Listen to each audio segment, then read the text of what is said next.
Welcome to the podcast. This is Golden Hour Adventures. I already messed it up, Robbie. Like I don't know what I like. Welcome to Golden Hour Adventures podcast, and then instead it's just like welcome to the podcast. So Well, I butchered last week, so yeah, what's, you what's, did. What's any You different? did. I mean, if something doesn't go wrong in the podcast, it's not a podcast, right? So today we have not one awesome, not two awesome, but three sweet guests from Death March Running Company. So welcome to the podcast, Alan, Cody, and Taylor. What's going on, guys? Yeah. I was hoping that they wouldn't said anything and it'd been like, don't all talk at once. I've been wanting to say that. You won't find that issue with us. Yeah. Yeah, Cody's wife actually gave him I don't know, a prologue. Prologue is not the right word, but a motivational speech of don't talk too much. Yeah, she's like Cody. Let the other guys talk. Come on. Oh, and that's funny. You know these two, they're both talkers as well, so it doesn't matter. That's awesome. Well, let's jump into Death March. So, us on the trail and ultra world, we know what a Death March is, and I've been there many times, and I'm sure Robbie has too. I was at Bandera. Yeah, that's right. Yeah, Robbie came out to pace me at Bandera, and I don't know what mile it was, but he hit a wall, and he hit it hard. I'm pretty proud of myself because this is the second official time that I've ever dropped a pacer. So, you hear about it from the elites, but never the back of the mid pack. So, Death March. It's we started. And we'll get into kind of our individual stories here in a bit and how we all got started in our ultra running journeys. But this was a genesis of many years of both Alan and I running, Taylor and I running together individually. Alan and I, we'll go into the story later, but we started running together, running ultras because we couldn't play racquetball one morning, and we went to the Village Inn, ate some breakfast, and I was like, "Hey, dude, like I heard about this 50 miler out in the Black Hills. Do you want to do it?" And he's like, "Sure." We didn't know shit other than, and we can go to this later. I did manage the old school Pearl Izumi ultra team, which had its heyday. Man, some big names there that were a part of that team. But you always hear people like with their stack of Pearl Izumis that. Like what caused them to take the downfall? Because I mean, I wasn't trail running at that time. I have no idea anything about them, but it seems like that was the shoe to beat at that time. Yeah, and there's some bangers in there. There was the Trail N2 was probably maybe I mean biased, but maybe my favorite shoe of all time and the best shoe of all time. The Peak 2 is really good. Yeah, the Peak XC before that was a Bob Africa shoe, killer shoe. You couldn't beat him. The demise or the change there was that Pearl Izumi was owned by a cycling company, and they wanted to kind of go back to their core, what they knew, what they were really good at, and not that they weren't making strides and run, but it was an uphill battle even for a company Pearl Izumi size when you're going against the behemoths of Nike, of Brooks, of you name the other big running brand, and it was a tough market, and so they decided they were the market leader, or Shimano was in cycling, and Pearl obviously has a storied history in cycling apparel, and so they just decided to kind of push run out the door and just focus on cycling. So that's why that happened. But I do miss those. And to your point, Justin, I still get stories of people or messages from people that they're on their they have 2 boxes of brand new shoes left in the closet, and they're transitioning one to a lawn mowing pair, and they're afraid to get these next ones out on the trail. But Alan has a few. Yeah. I still have a pair of N1s left.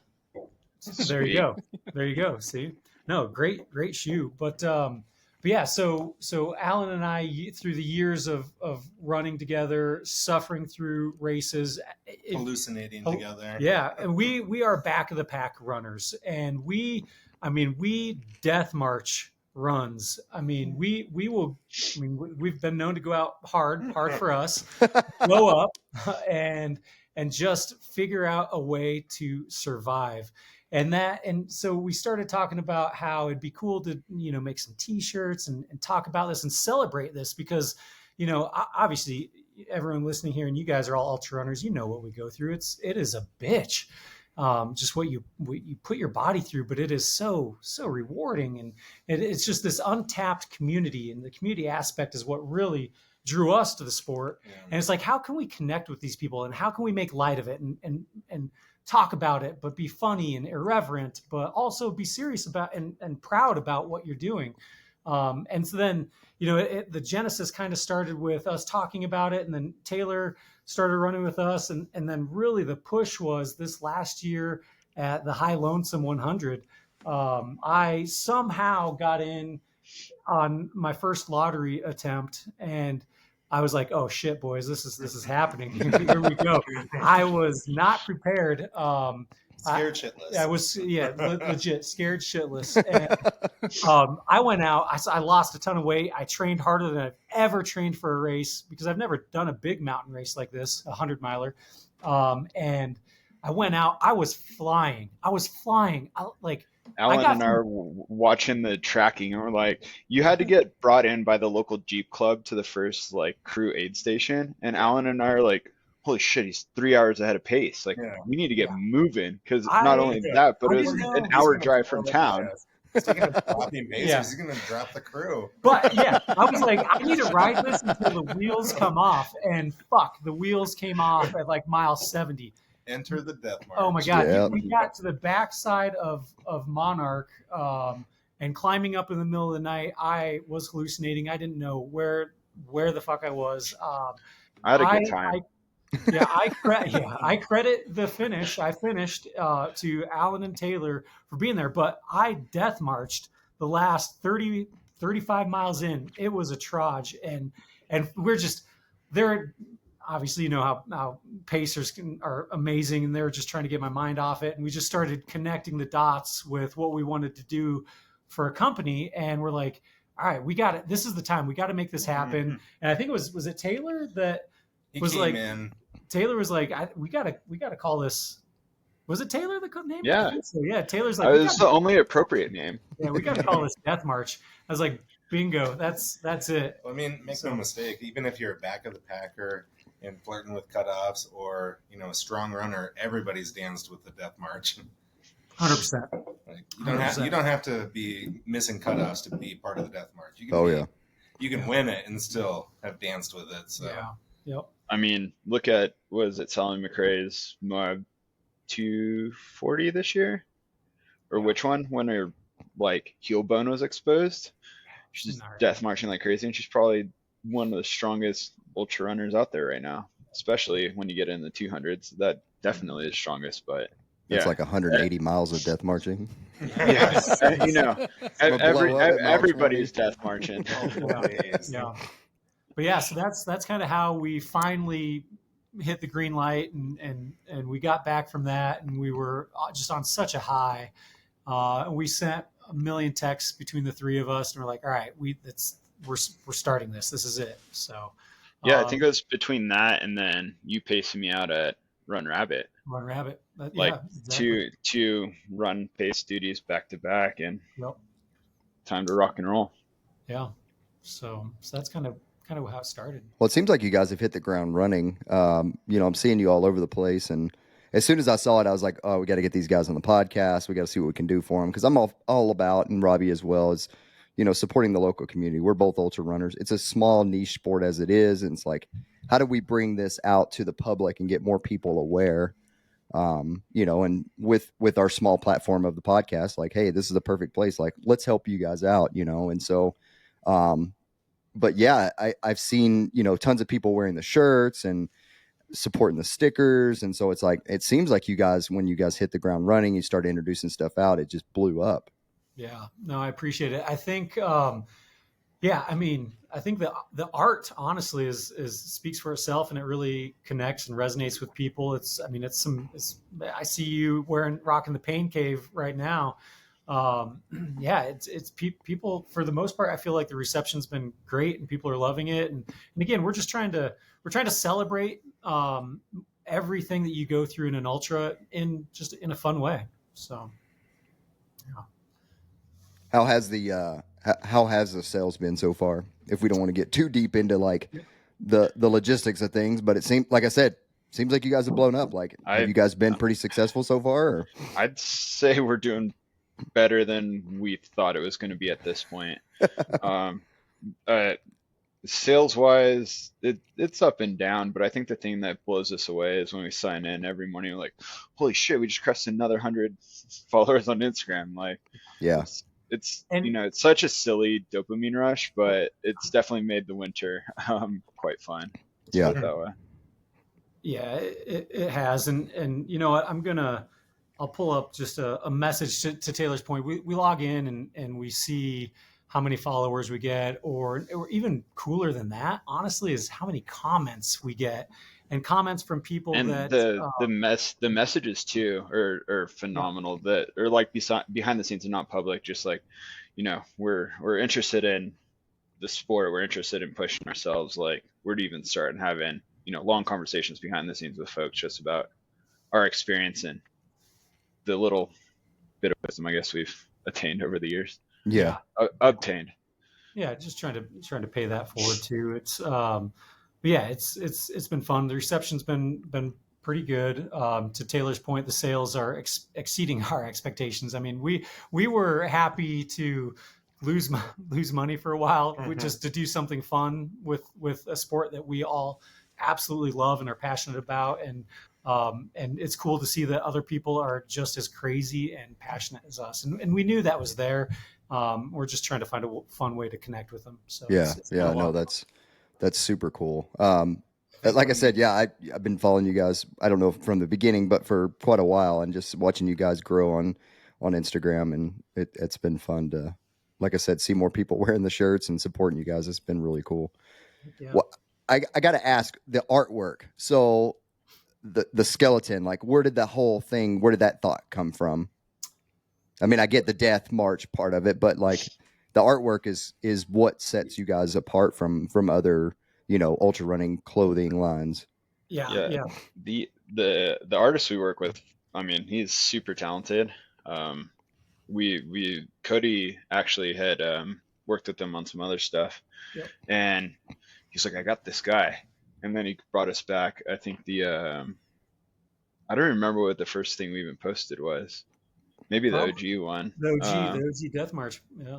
And I was just like, through the desert, dehydrated, bones are showing. It kind of made sense. And then we loved, I think our main logo, kind of jokingly, we call him Guillermo, but the skeleton.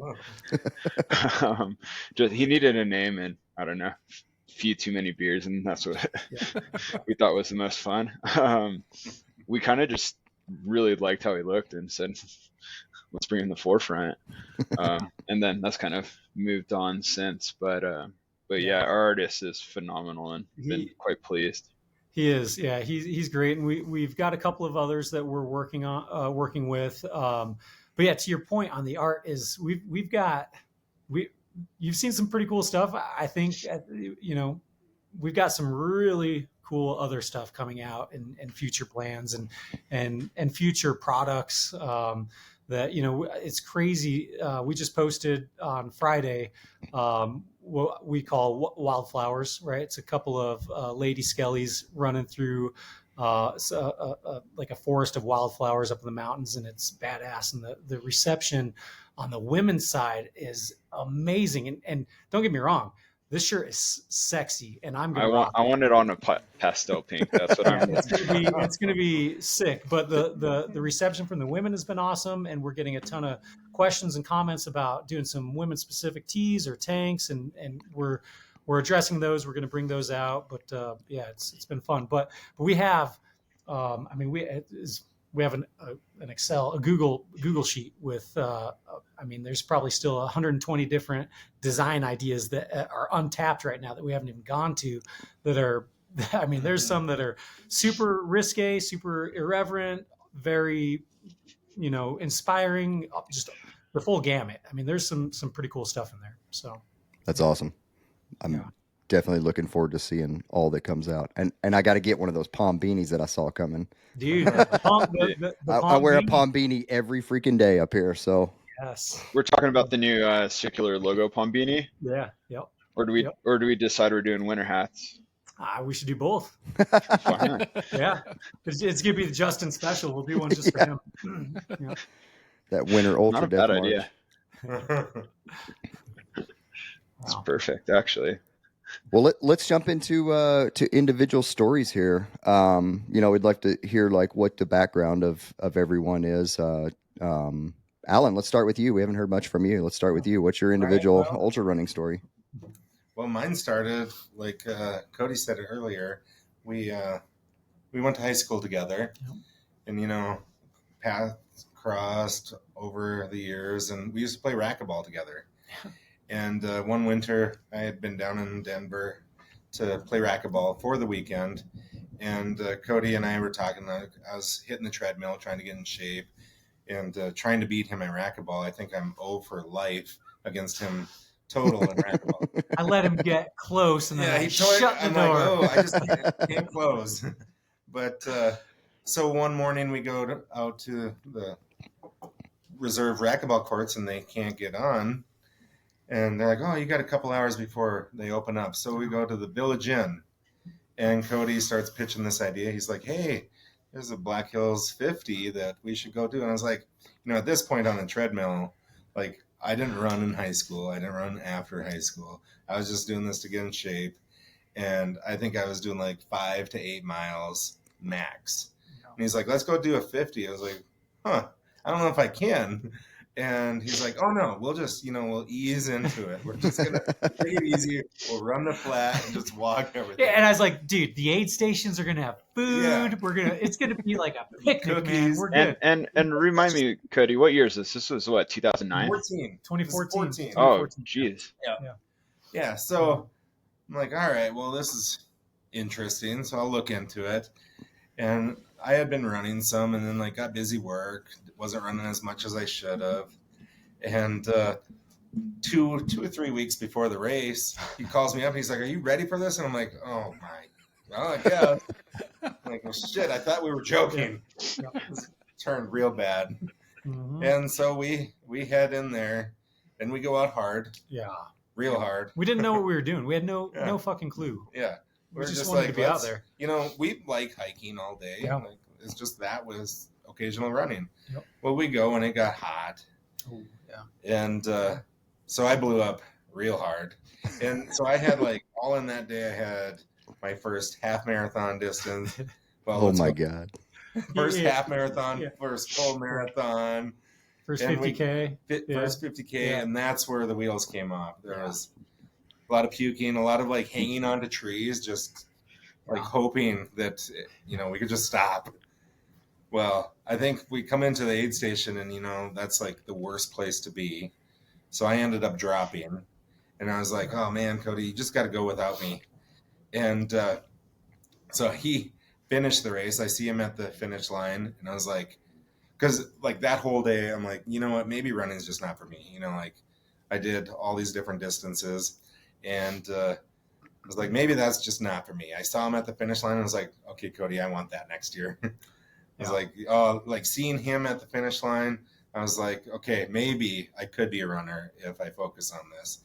So then we did the next year, I finished it. Yep. And I was like, holy crap, now I can do it. And then I'm signing up for multiple a year. Yeah. I did the lean horse the fall at 2 months later, I'm doing lean horse. You took second in your age group, third in your age group for lean horse. So I went 50. from questioning whether I should even be out here, and then then I was like, oh, maybe I do belong a little bit, but definitely still roll with the back of the pack.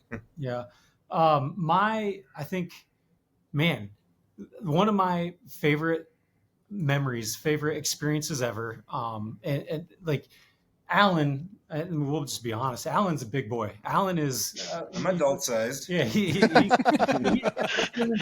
like that adult size. Hey, king sized. And we'll get real serious right now. We've heard people for a long time say, you're just too big, Alan. You can't do it. It's too hard on your body. People I worked with. Yeah, just fuck off. Are you kidding me? Anybody can do this. Alan is stronger than anybody I know.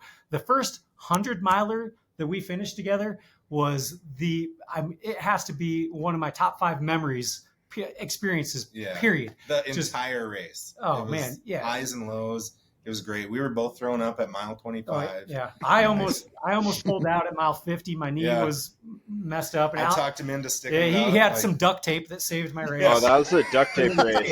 The duct tape race. Infamous. Dude, yeah. And then, all right, we got to hear that story right now. We got to hear the duct tape story. Oh, man. So we're like at the turn at Lean Horse. And like Cody's limping it in for the 4 or 5 miles before that. Yeah. And he's like, I don't know. Like, I've never heard Cody say this phrase, I think I'm going to drop. Yeah. And I was like, no, are you sure? And we're sitting there, and I'm like, usually this is me saying this. Like, that's my line. And I was like, no, you're not going to drop. Like, we'll get through this. And he's like, but if I could just hold my knee together, like, put some pressure on it. And I was like, well, I mean, Dana's got duct tape in the car. Like, well, let's try it. All right. So, like, just right on the skin, we taped that thing up for. Oh, dude! I mean, I almost couldn't bend my knee. KT type thing. Yeah. They were, but it held it together, and so then we just start speed walking on, and by the time the sun came up, he's like, oh, I think we can increase the pace a little bit, and we're cruising along, and then I think at mile 85 or 80, one of the aid stations had this horse trough filled with water, just ice cold water. Yeah. Cody dives in, and he's like, this feels really good.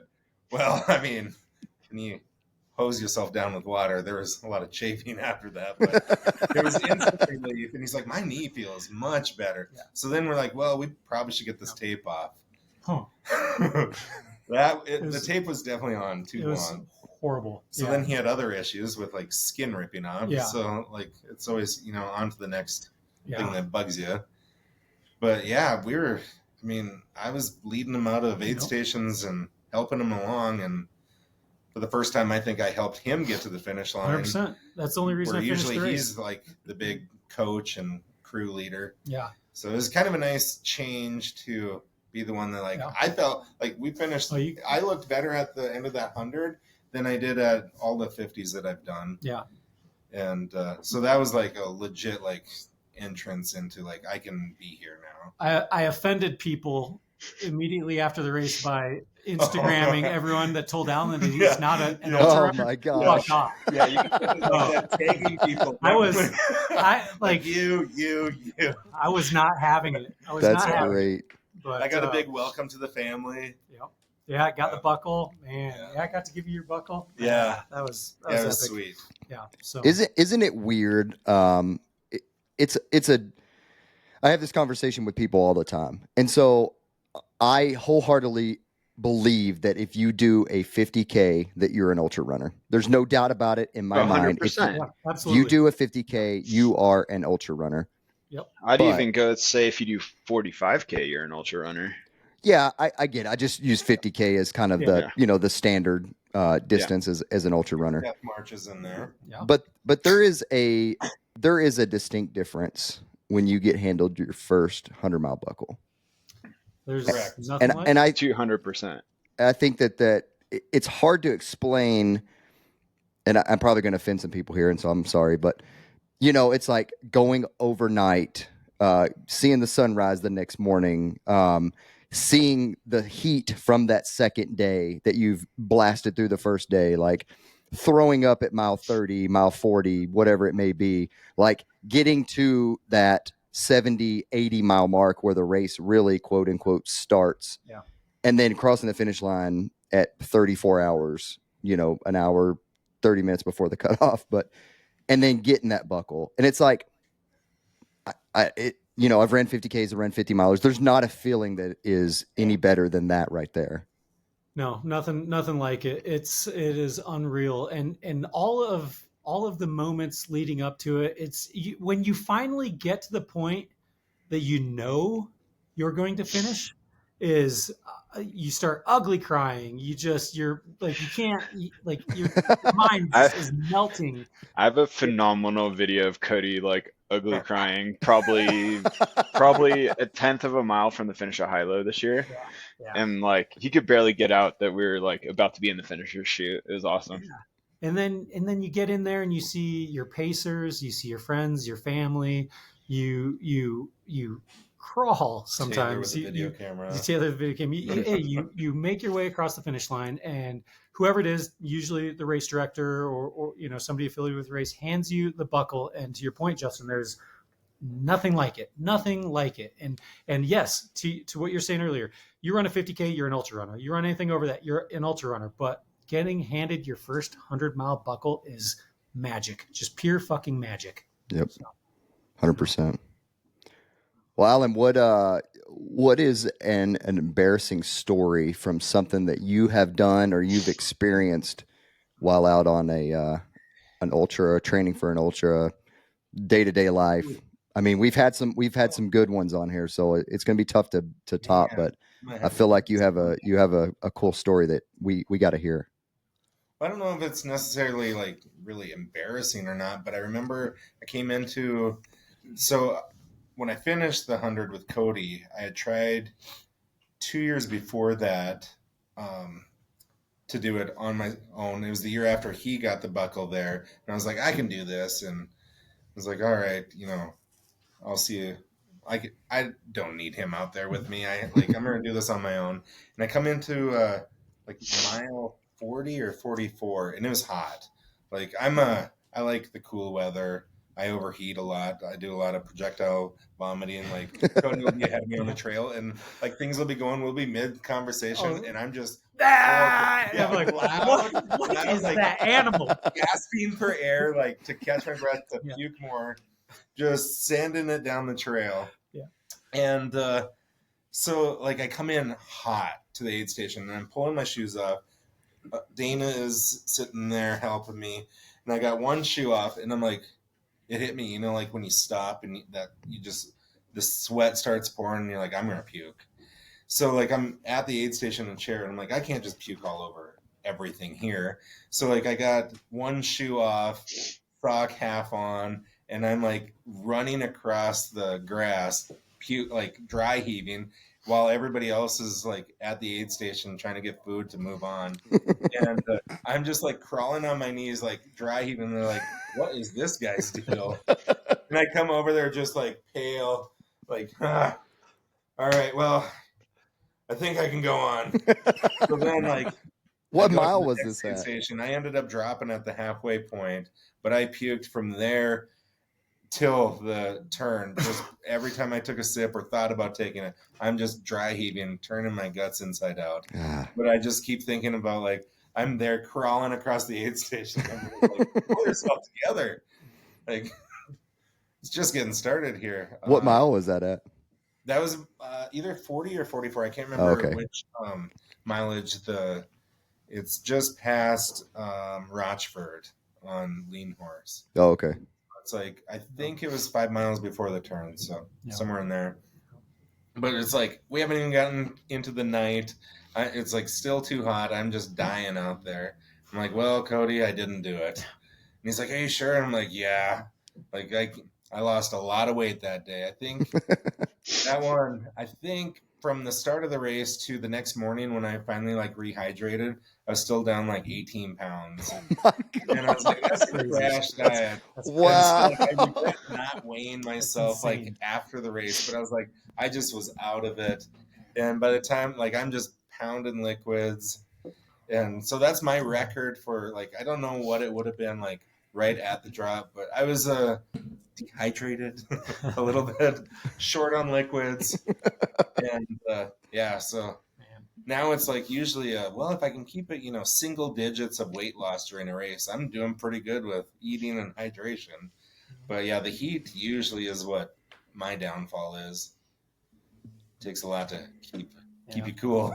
Yeah, that's crazy. Which I'm not saying like everybody has to deal with the heat, but it just seems like I can be going quite well, and then once I get hot, it's hard to cool me down.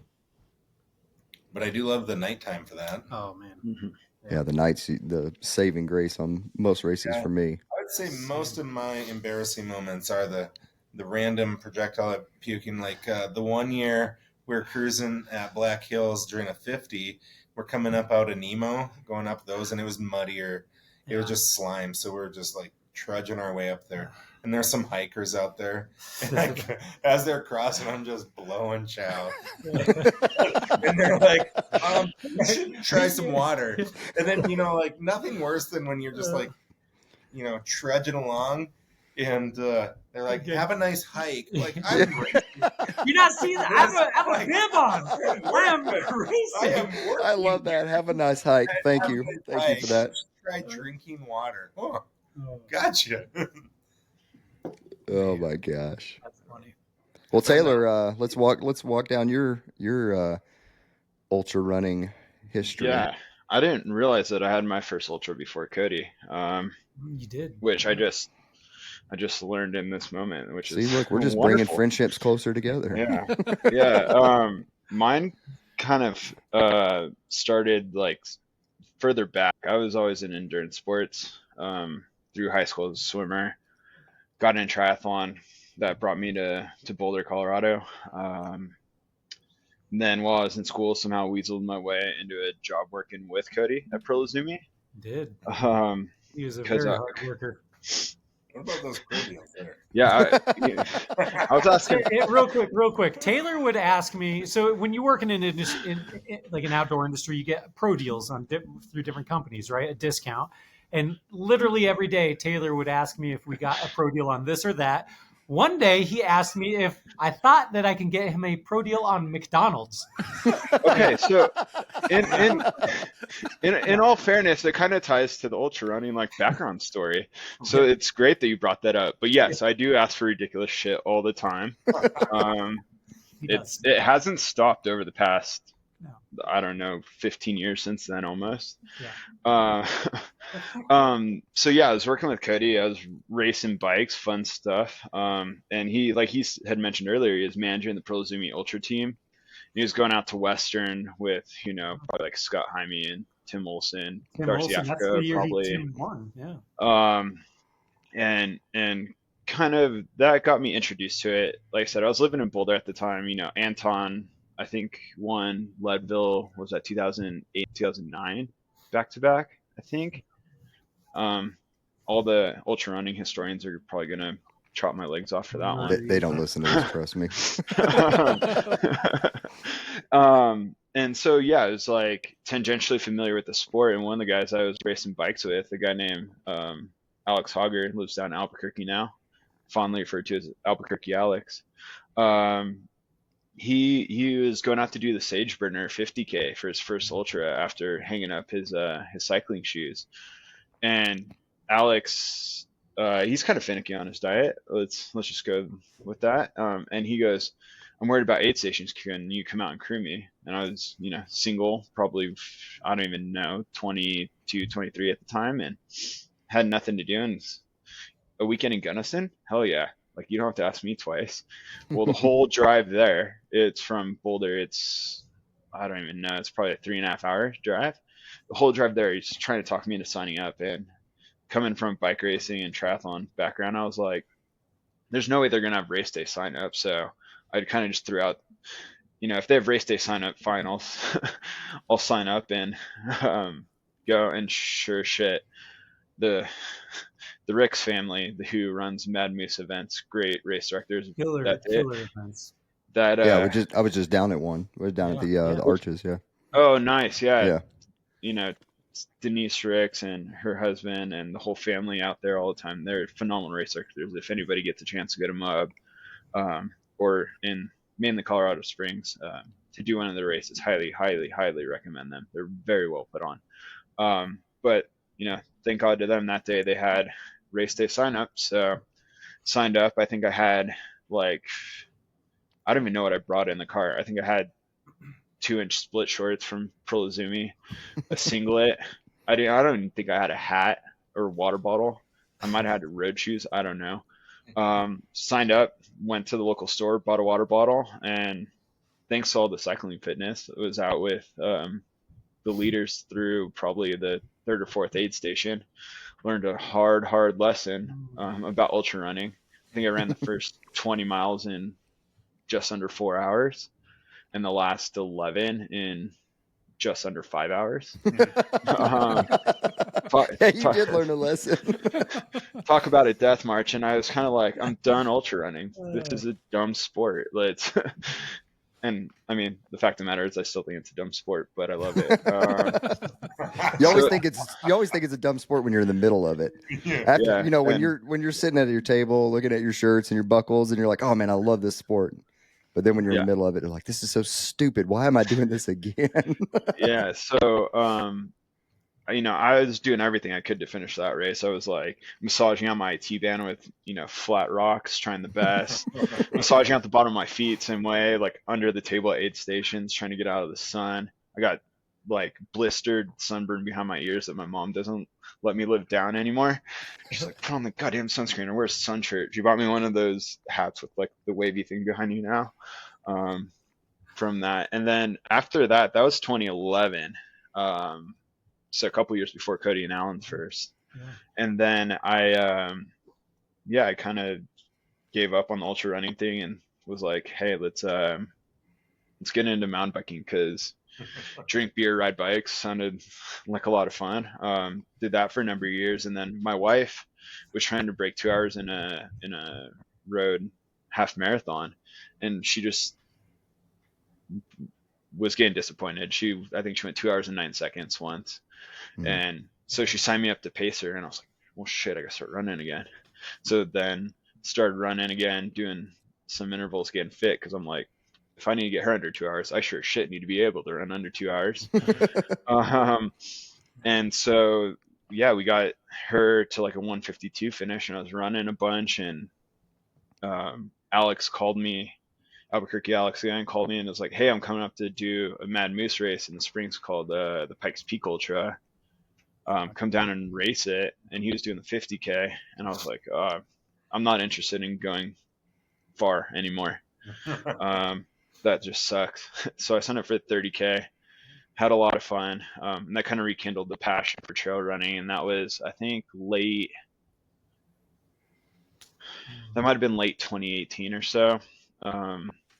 And then we decided to move back up towards Boulder from Denver and got involved with the local run club, the Runners Roost Run Club out of Louisville. And that run club, a lot of accomplished ultra runners out of there, and started running with them. And I was like, yeah, I'm not interested in doing anything long anymore. This doesn't seem fun. I just want to go short and be done in a few hours and be a good time. Well, after my second son was born, about 6 weeks after he was born, I went back to that Pikes Peak 30K Ultra. And in any sport, swimming, cycling, triathlon, ultra running, whatever, had my first overall win. That was cool. But that's just like a precursor to what happened next is I went, I think that was on Saturday, and I think that next Wednesday I went and got vasectomy, got snipped, and they're like, we can't do shit after that. You sit on the couch, like watch TV, and you hear the whole thing like guys want to do it in March Madness. Well, my buddy Donnie Buki, who's on the Speedland team with Cody, and has become a good friend of mine, he asked me to pace him at Leadville. This is days after you got snipped? It was like 8 days after. So it makes sense. Like, make your balls not work, so you might as well just go out in the woods with your friends. I don't know. Is what it is. So yeah, he gets me out there, and his reasoning was, oh, you have a new kid, like you're good at being up through the night, and you can pace me. Well, mind you, he's had like 4 Leadville finishes before this. I'm driving out. Yeah, he's awesome. So I'm driving out to Leadville. I'm texting his wife and another pacer, and like, oh, he came through Twin, and he's already lost his legs. And I was like, shit, he just got to go up and over Hope twice and come back. Does that, and he's like, I've been puking for 15 miles. And then so I get him after freezing my ass off at, I think it was May Queen, at 3 or 4 in the morning. Or not 3 or 4 in the morning. That's when we finished. But through there, and the whole time around Leadville and the scene, if nobody's been to Leadville and they're thinking about running 100, go hang out at Twin Lakes for like a few hours and you're like, I'm going to run 100 miles. There's no doubt in my mind, if somebody goes to Twin for a little while, they're going to run 100 miles. The scene there is phenomenal. Highly recommend it. So yeah, I paced him to a big buckle finish the last like 13. He's, like Alan said, he was puking the whole time, trying to give him some Coke, puking, he's walking and pissing. He's the only guy I know that can do that. It's phenomenal. I've tried it and it just gets all over my. This must be a Team Speedland thing and why I can't get on it. That's what I put in my application for. That's on unique talent can walk and piss. They're like, that is a core requirement. So anyways, we got into the finish and I was like, I couldn't get out of my mind. It was the only thing I could think about for months and months and months. So I signed up for Run Rabbit pretty much as soon as that opened in 22. Yeah. But then I went from there, I went to Behind the Rocks Ultra, another Mad Moose event that's coming up here probably in like 3 or 4 weeks. In a couple weeks, yeah. And it was like 96 degrees, so hot, went out too fast, death marched it in. Like everyone's texting my wife because she ran the, like, I don't know, 15K that day. So she was feeling good and responded to everyone and just got some service. Phone blew up and she texted her like, I'm fucked. I don't know why I'm here. And then I'm texting all after that. I death marched it in, finished. It was like 12 and change. And I was texting all my 100-mile buddies that are like accomplished guys that have done Hurt, Leadville, Hard Rock, a lot of big stuff. And they're like, oh, 50s are way harder than 100s. I'm like, you guys are so stoned. I know weed's legal here, but you guys need to lay off it. And so, yeah, they're like, just stay signed up, see how your training goes, do your thing. And so that was probably one of my first ultras back, was that 50 miler. Then I did Quad Rock 25 miler, which come down for that one. That one's brutal. Yeah, I've done the 50 and the 25. Hard. I'll never do the 50 ever again. No, people that do the 50 like a special, they hate their life apparently. Cause that was my first 50 miler was Quad Rock, and I was like, what am I doing? Holy shit, that's impressive. I ran Quad Rock and then 5 weeks later ran Black Hills. Sick. I like it. Well, I fell apart at Black Hills, so it wasn't that sick, but okay, fair enough. You got sick. Well, yeah, I got sick apparently. So yeah, I was doing that and had a shitty day at Quad Rock and was like, all right, I don't know how much worse 100 could be than these two experiences. Well, fast forward to July 4th weekend, working on my truck, hurt my back, like pinch a nerve, and my right foot goes numb, super bad drop foot, couldn't walk around.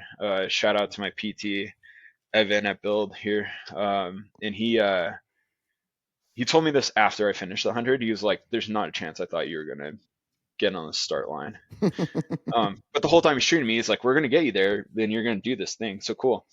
And he did. He got communication back, was running, but nothing like essentially having your foot not work 7 weeks before 100 miler. And I was freaking out. Cody knows. He was texting. And then, yeah, the nice thing about Run Rabbit is before they give you your buckle and officially count your finish, you have to hug somebody, like one of the race employees. And talk about ugly crying. Like the race director gave me a hug and I'm like buried in his shoulder, just like soaking his shirt in tears. And trying to like walk over and see my kids and parents and all that stuff and couldn't do it. And then and then once I finish 100, I'm hooked. It's like all I can think about and all I want to do. And being hurt at the moment is been horrendous. I've run 1 mile in the past 4 weeks, so hopefully we'll be healthy enough to hit. Taylor has AC Angels Crest 100 coming up, and then he's doing Run Rabbit Run. The three of us are all running it. So we're gonna do it together. Be awesome. Yeah, and I got to pace Cody at high-low again because he's. I'm 8 on the wait list. We'll see. I haven't checked. You're still 8? I'm still 8. Yeah. Oh man, hey, the only thing we need is another driver because driving down Monarch, like that was not safe. I was seeing ghosts. It was bad. Like ultras aren't only ultras for the runners or for the crew. The crew, too. Yeah, the crew. Oh my gosh. That's a great race, but the crewing at that race is so hard. It's probably the hardest 100 miler I've ever had to crew at. Yeah, when I picked him up, I forget the aid station I picked him up at, like mile 50 or whatever. Hancock. Driving up that 4-wheel road, and you're seeing people in like Honda Civic, and you're like, damn, you guys are impressive. It's a long drive too. I was like, your back must hurt though, getting rattled around that thing. Well, we turned off the pavement in, what was it, like 7 miles, and it was an hour. Yeah, it took forever. 4:15 or something. And we're like, wow, it must be one hell of a road. Yeah. That's a great race, so highly recommend it. It was so fun. It's an insane race. It's beautiful. Yeah, and those guys, I mean, shout out to the Hilo Caleb Efta, who is the race director. And he obviously they have other races out there, but High Lonesome 100, insane, incredible. And my favorite thing about that whole race, other than getting you finished, was their emphasis on the golden hour, and everybody coming up to the finish chute. Everybody lining the finish chute, cheering everybody on the last hour. It was insane. I would say that, coupled with the experience at Twin at Leadville, those two things are probably the two best things in our sport, and that's probably what like you see at UTMB, but here stateside. Just the surrounding of the sport and the passion for it, and the love for the people coming in, and realizing their goal that they probably put years of training to it's unparalleled. Like even if you're in the area on vacation, when is that this year? July 30th, something like that. Head out to Buena Vista and cheer everyone on at the golden hour. It's awesome. Probably like the finish line at Bighorn. There's I don't know how many people at the finish line. I mean, I'm going to say a number of 1,000, but it's up in the high hundreds of people sitting at the finish line, because the 18, the 30, the 50, and the 100 all obviously finished at the same spot and somewhat around the same time too. And it's like you cheer on everybody, but then when everyone sees a 100-miler coming in limping and leaning sideways, like the whole crowd just erupts, and it's like it's such a cool spot to be. It is. I'm kind of sad because it'll be the first time I haven't been out there in 3 years. So, but yeah, that's a kind of the same thing what you're saying, like lining the chute, in the golden hour. But I came through in the golden hour too, so I got to experience the crowd, and so it was just kind of it's a magical thing. But I think all races are like that. Like all the 100-milers that I've been to, they're all really they cheer people on. It's a neat environment. Yeah. It is. Well, Cody, you want to finish us off here? Yeah, absolutely. So, I feel like a lot of my beginning in ultra and running myself was pretty much parallel to what Alan said, because we started running together. But I did start. Let's see. I joined the military. So Justin, you're military. I was in the Air Force. Got out, moved around, went up to DC, ran an outdoor company, and really just wanted to move out west. So I came to Colorado, and I didn't have a job. I knew of Pearl Izumi, knew of them because I ran an outdoor company that they're in cycling, and I applied for every single job that they had posted. And I got hired as the receptionist. Oh, I forgot you started the receptionist. Yeah, I was the receptionist for Pearl Izumi for about 5 months. And I busted my ass so I could move into a different role. And thank God they had a marketing position open. And I was the marketing coordinator is what I got hired into after the receptionist for maybe a year before moving into a marketing manager role. But I very quickly, moving into a marketing coordinator role, started overseeing our pro athletes and interactions with them, getting them products. Pearl Izumi had just started an ultra team. and the team started because there was one guy who's still a really good friend of mine, Eric Manning, who worked for Smith Optics. He was out in Moab running a race with a good friend of his, Scott Jaime, who was a professional ultra runner, retired a couple of years ago, but still does races, based in Colorado. And they met a guy, Bob Africa, who was a product manager at Pearl Izumi developed our early footwear, and they got to talking about how cool it'd be for Pearl Izumi and Smith Optics to sponsor an ultra team. So that's how the team started, and they knew a few people. Obviously, Scott Jaime being like the main runner there. But it quickly evolved into, if you hear my daughter, 3-year-old, she's yelling for dad. Dad.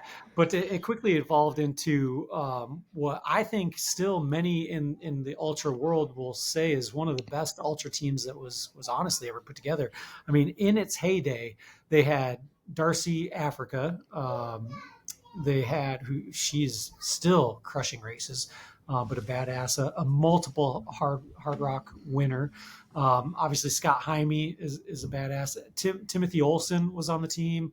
PCT FKT holder currently. Yep. Dylan Bowman was on the team. Ashley Nordell, Josh Brimhall. I mean, the list goes on and on. But my experience in ultra was having these guys come into a camp. At our headquarters, showing them all the cool new gear, and then setting up photo shoots. And so I would go out to all these cool trails. We had a photographer, Eric Wynn was our photographer, and he's a really good athlete in his own right. I remember one morning they were running like 10 miles at Chautauqua before we met with them, and we had to literally run to a point that he wanted to take photos of them as they crossed by, and I was out of shape. I couldn't run. I was huffing and puffing with gear, but that's how I fell in love with the sport, is being around these guys. I got to go to some really cool races and help support them and take photos and videos. I got to go out to Western. I was at Western when Timothy Olsen won and set what was then the course record. And it was just so cool to see this culture, and I've always been drawn to sports. I'm not a great athlete, but I've always loved being around sports, and being able to be tapped into that it blew my mind. And at that point in time, I didn't think that I could do this, like run 50 miles, run 100 miles. This is crazy. But like being on the outside looking in, it was just a completely different world that I knew I somehow had to be involved in. And so the years went by. I was at more races. I was starting to run, after getting out of the military, I was doing 5Ks and 10Ks and half marathon. Wait a second. If memory serves right, don't you have a 246? I do have a 243 marathon. I'm not all right. All right. So I've said this. I'm not a good athlete. He's full of shit. Get out of here. First of all, Cody is a phenomenal. Alan, you can go ahead and scoot over and kick him out of the. I was 21 years old and in the military, and I was in really good shape. That was fair, a long time ago. However, you set the foundation. But I've also said that I've gotten destroyed on like message boards for saying this, but I've always, and I stand by the statement, I think running a really hard marathon is significantly harder than running an ultra. I actually did a poll on my Instagram about that, and the results were overwhelming. That I have a lot of ultra runners that follow me on Instagram, and it was definitely a hard marathon is harder than a 100-miler. Oh yeah, easy. And I mean, like, how many beers can you drink? My poll was a sub 3 marathon harder than a sub 2400. Oh, that was 100%. My poll. Yeah, I agree. Yeah. I'll never. I mean, I haven't run a sub 24. I'll never run a sub 24 either. Close, so I have been close, and I was hoping to run one this year, but we'll see what happens. You will. Guarantee you, I never will. I'm gonna raise my hand on that one. I never will. But my point being is, how many beers can you drink in a sub 3 marathon? 0. How many did I drink in my last 100? 2. I bet Eliad Kipchoge could pound a beer or two and probably. Yeah, that's probably true. Not as normal people though. Not us average Joes, but I had a few beers and last one. Actually, when I was at the Black Hills 50, our buddy Darren came through the aid station and he goes, "I knew you've been through because I saw an empty beer can," and I was like, that's a proud moment. Great to know. He's having like pickle juice and I'm having beer. I learned that from Donnie though, and it seems to work. So he stole a beer out of my drop bag and had gone through Run Rabbit last year. It got him to the finish line. I didn't think he was going to finish. But yeah, the point being, like, I don't know, I get to eat a lot of snacks. I get to talk shit to my friends in 100. Yeah. You know, occasionally shit myself. I don't know. Actually, that happened in a 10-mile race. It didn't happen in 100. But that tracks. That tracks. I can see that. Yeah. But, all right, but to reel this back in, and my finish on this will be short. Is I was involved in the sport in that aspect, and I wanted more. I wanted to try ultra running, and that's where, to what Alan kind of went into in 2014, we had the infamous no racquetball fucking breakfast turned into, hey, we're running a 50 miler. So that's my way into the sport, and I've been absolutely hooked ever since. So nice. Well, bringing this back around to Death March, where do you guys see this company going? Yeah, I guess that's the question. It's a phenomenal question, and something we've been, as the three of us have been meaning to get together and kind of discuss that, because like we said, I think we've been a little surprised at the reception, and it's done better than we expected. I know our initial conversations were, if we sell enough t-shirts to pay for race entry and maybe a house at a race, like, that would be that's a win. That's an absolute win. Like, that was the goal. And you know, we're probably going to do a content house at Run Rabbit. Just posting a bunch of behind the scenes shit of those types of things, which that wasn't our goal probably not even year one. It was like, if we get there, that'd be phenomenal. But I think going forward, seeing what we've done now, and like Cody alluded to, we have a lot of ideas and we're having a lot of fun with it. At least in the immediate future, we want to do a lot more stuff on the women's side of the sport, promoting the women's side. Our designs are probably more on the masculine side, historically. So like the wildflowers design that we dropped on Friday was more of the female focused thing. We're gonna have some more of the female focused apparel. The women have been very outspoken that they prefer tank tops, so you guys will see some tank tops coming soon. But outside of that, we're gonna likely move into some more ultra running related products. Some of the ideas kicking around, like drop bags or crew gear type thing. We have some ideas there based on our experiences, those that I think could work really well. And Cody has a phenomenal idea that he can tease if he wants, but it's an in-person idea, not a product idea. So I'll let him speak to that. Yeah, we're gonna beta test it this year, and we're going to. I will say we will have a race. We'll have a race at some point. Yeah, at some point. It will. The ideas are kind of all over the place on distance, on time, on what it is. We definitely believe that all miles are beer miles, and so there will be beer related involved activities. In that, but yeah, so we're trying to figure it out. But we're going to beta test a race this summer, and hopefully it turns into something that we can push out. And we'll make sure it's inclusive for our sober friends too. We'll find some other hard challenge for our folks that don't drink. Yes. I don't know, like eating a birthday cake or something. What is it, like sparkling water is like what the sober community? Robbie, what is it? We can just do athletic beer. Athletic beer. True. Yeah, I guess that works. I don't know. We'll figure something out, but yeah, some challenge related thing that would be accessible for eat a birthday community. cake. Yeah, I like to eat the birthday cake better. Yeah, the birthday cake's pretty good. So birthday cake. Yeah, on the birthday cake note, how that came about is Johnny, who I mentioned earlier, who I paced at Leadville, for his 48th birthday, he decided to run 48K.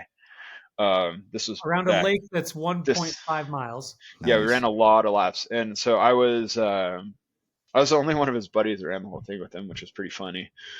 He had a couple buddies that were there the whole time, but took it off. Cody showed up for the last few, but then he pulls out this birthday cake at the end, and I'm cooked. Like, who runs essentially? It ended up being closer to 50K, but who just like runs an ultra casually on a Sunday for grins? I don't know. We're dumb species here. And he pulled out his birthday cake. It was phenomenal. So It was I think in my next crew like food container, I'm going to include a birthday cake. Dude, it's got to be the Whole idea. Foods Chantilly cake. That's where it's at.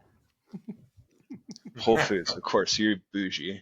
Dude, that's what Donald got. I'm not bougie. That's what Donald had. I'm here asking for cake here. I'm here asking for McDonald's, and you're going to like Ruth's Chris Steakhouse or some shit. I don't know. Fuck. Hey man, if I get sponsored by Ruth Chris, I'll be all right. Yeah, 100%. Oh, the McDonald's thing, I never brought that back. But after that first 50K, I went and bought like 50 chicken nuggets, a couple supersized fries, and a chocolate shake. And we did. He's like, bro, hey, I just spent a lot of money on McDonald's. What do you think about getting a pro deal? Yeah, so me and my buddy Alex, we're doing Willy Wonka ice bath in the like motel bathroom where we were in the ice bath together, facing each other, just pounding McDonald's. It was phenomenal. God, like that's great. The grandparents in Willy Wonka, 100%. Man. Yeah. That's awesome. That is amazing, Justin. Just to finish off, a couple other things to your question is we do have some cool new product that is launching that's not available right now. Will be in a couple weeks. We have a couple new hats coming out, and then we have a really, really sweet Pain Cave switchback neck buff or gaiter, and that should be available in about a week. So we're trying to do things that runners can use. Yeah, shout out the Switchback, cool company out of California, woman-owned company, and they've been great to work with. They have been. So, awesome. Yeah. Well, where can everyone find you guys? Either on your socials, also Death March. Where can people buy some products? Yeah. So only available. The only place you can really find us is either Instagram, and it's Death March Running Co. on Instagram, or you can purchase any of our products or check us out, learn more on our website, which is just deathmarchrunningcompany.com. So, if you want to email us your thoughts on whatever, so you can email us and we'll chat with you. Taylor's a wild card. You just opened it up right there. I'm sending an email right now. Yeah, deathmarchrunningcompany@gmail. Send it. I try to get in there before Taylor can just to I haven't said anything that inappropriate yet. That's true. I'm waiting. Yeah. I've been on my best behavior on this podcast too. So yeah, that's true. Taylor is random shit. Cody's joked that he's gonna start like, what random absurd thing did Taylor say, like poll on Instagram, and just turn it into a weekly thing. Because there's some silly shit that comes out of my mouth. Awesome. Well, hey guys, I really appreciate it. Were we the first podcast for Death March? Yes, sir. Awesome. So I feel like we're honored because I know we're not going to be the last. So, but thank you so much for coming on and telling us about your product and yourselves. And I'm excited to see what the future holds. Yeah. What do you guys have on tap for the rest of the year? What's going on? I know you said the Winter Ultra, but what all do you guys got the rest of the year? That's a good question. I am running the White Mountain 100. Well, I'm 11th on the wait list, but from what I've been told, that the wait list kind of runs through about the week before the race, but it's here local, so I'm okay with that. It's a crazy platform. It is a carry everything that you are going to need for 100 miles.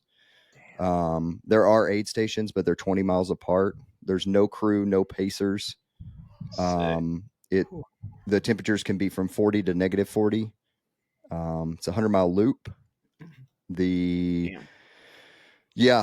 It's a run, bike, or ski race. They let like 80 people in, and I think only about 7 or 8 of them run it. So it's a big like biking, skiing event. But 40-hour cutoff. So you got time to get it, but it's probably a lot of marching. I bet. I've heard that there was a pack of wolves that were chasing down a runner one year. So you do have wildlife because you're out in the middle of nowhere. You're remote. If I can make it through this one, we'll see what the future holds. There you go. I like it. Man, for me, I'm just gonna go out and do some big adventures. I don't have any races planned for this year. Oh, there you go. Running for fun. I like it. Yeah. Sweet. All right, guys. Thanks again. Yeah. Have a great rest of your evening. Yep. Thank you. All right.